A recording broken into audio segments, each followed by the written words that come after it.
Mike gets a new job and moves from his small town to Boston.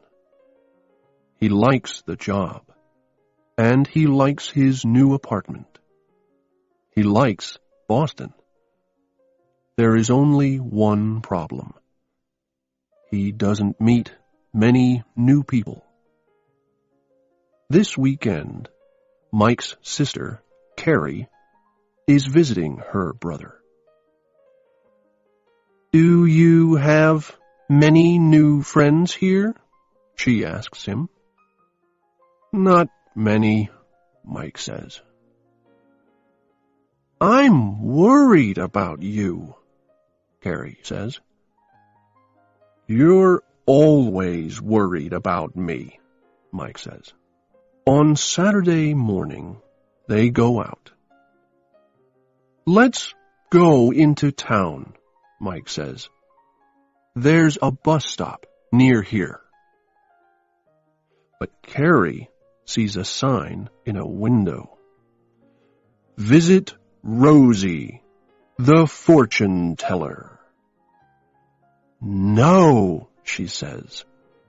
"Let's go in there." Mike isn't happy about this. He doesn't believe in fortune tellers. But Carrie says, "Please, Mike, I love fortune tellers."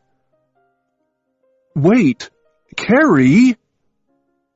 But she is going into the house, and Mike can't stop her. He goes in after her. A woman is sitting at a table in a small room. This is Rosie, the fortune teller. "Who is first?" the woman asks. "I am," Carrie says. The two women go into a room at the back of the house. Mike sits and waits. After some time, Carrie comes back with a big smile on her face. "Now you go," she says to her brother. Mike isn't very happy about this, but he goes into the back room. It is very dark. Rosie smiles and puts some cards on the table in front of her. She looks at them for a long time. She isn't smiling now. "What's the problem?" Mike asks. "It is not a good day for you today," she says. Mike doesn't like this. "Why not?"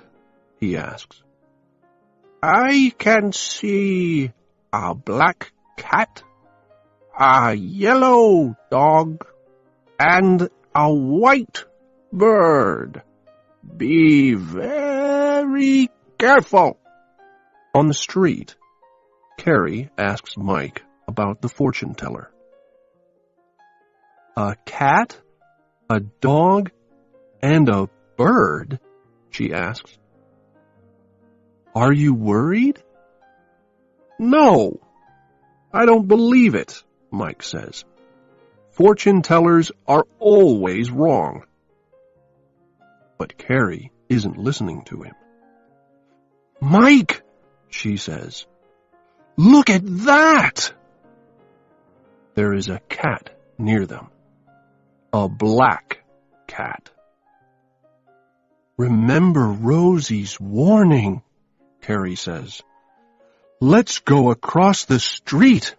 Quick!"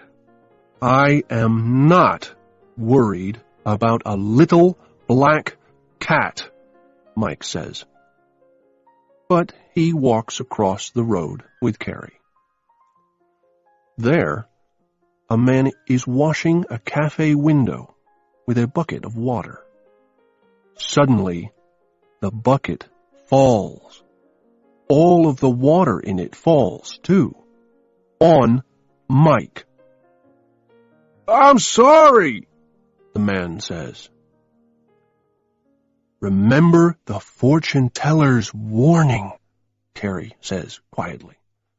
Her eyes are big. "Look at the name on the sign. The Black Cat Cafe." "I do not believe in fortune tellers," Mike says. "But look at me. Let's go home." But then Carrie says, "No! Mike, look!" Mike looks and sees a big dog. A big yellow dog. It is running at him. Mike can't believe his eyes. "Oh no," he thinks. "Is the fortune teller's warning right?" But the dog doesn't stop. It runs past him. There is a big smile on Mike's face. "Now do you believe me?" Mike wants some food now. He buys a hot dog on the street. But Carrie is thinking about the fortune teller. "Wait," she says. "A hot dog. Maybe that's the dog in the fortune teller's warning." "Yes, but it isn't yellow," Mike says.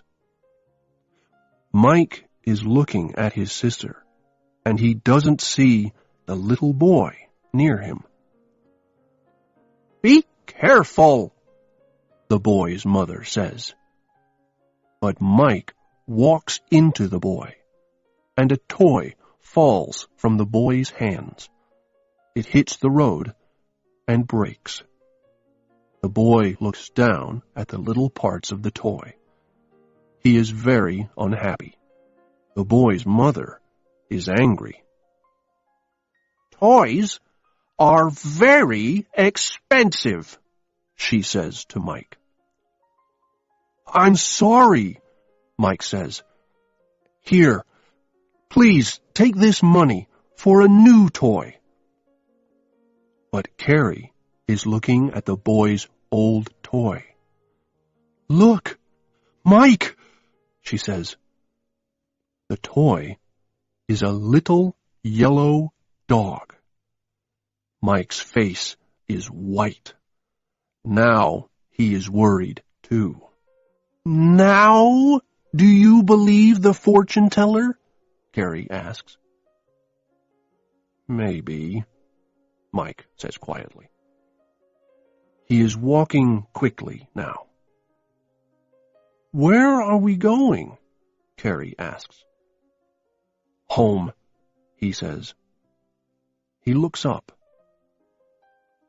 "What are you looking for?" Carrie asks.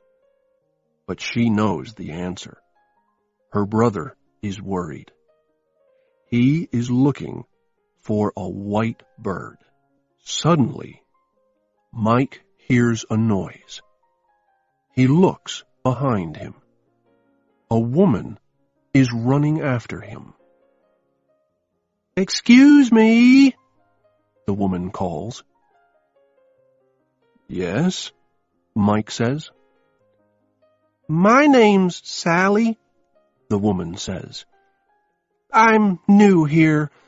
The Black Cat Cafe is my cafe."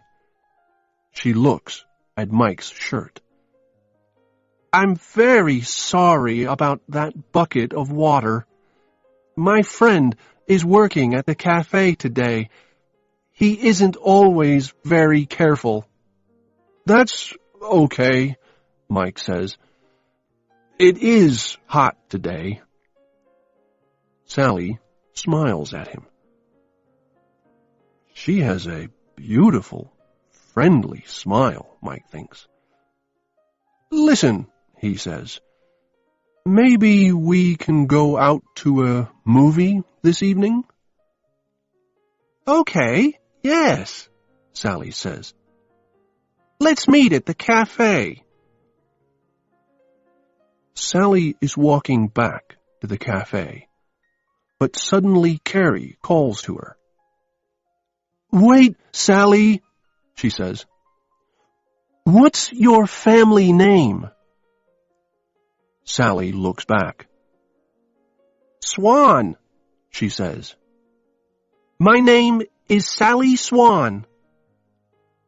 And then she goes into her cafe. Mike looks at Carrie, and Carrie looks at Mike. "That's bad," Carrie says. "That's very bad. A swan is a bird, and it's usually white. It's part 3 of your warning from the fortune teller. You can't go to a movie with Sally." But Mike isn't worried. He is putting his hot dog down. He stands and waits. Carrie can't believe her eyes. "What are you doing?" she asks. Suddenly, she hears a noise. A big seagull flies down. It takes the hot dog, and then it flies away.